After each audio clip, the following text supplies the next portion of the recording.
По се изгледа нова вистина за случајот Монструм нема. Иако првиот човек на владата Заев, од позиција на лидер на СДСМ, пред повеќе од 5 години тоа го најавуваше.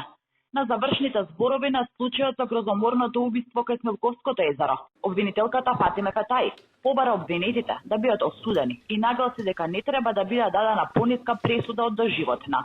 Таа одлучи да го запре гонењето на обвинетиот Сами Љута, бидејќи обвинителството не обезбедило доволно докази дека тој е вмешан во преткратното убиство кај Смилковското езеро. Освен за Љута, за кој немало докази, Алел Демири и браќата Аврим и Агин Исмаиловиќ се обвинети за тероризам, а Фейзи и Хаки Азири за помагање во ова дело. Рече си исто, како пред да бидат ослободени и судењето да почне од почеток, покрај другото, и заради прислушуваните разговори за овој случај, кој СДСМ ги даде во СЈО. Но бомбите не открија нова вистина.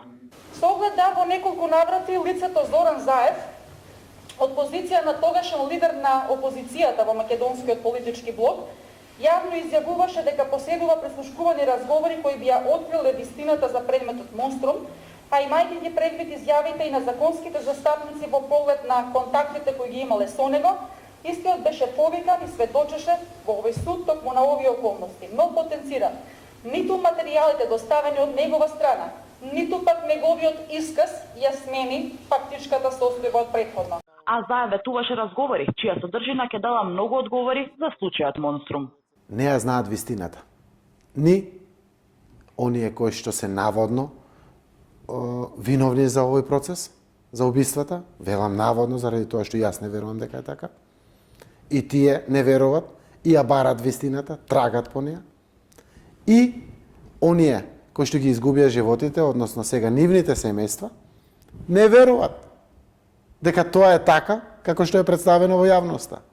И тие трагат по вистината. Ќе излезе вистината? Тоа што ќе го обелоденам е вистината поврзана со податоците кои што ги имам. Што има Заев? Телефонски разговори, СМС пораки, се што е поврзано околу тоа. На повидок на јавност. Нема да го толкувам јас. Што е како е? Јавноста ќе го истолкува, како што самата го толкува и овој процес на обелоденување, што досега се случува.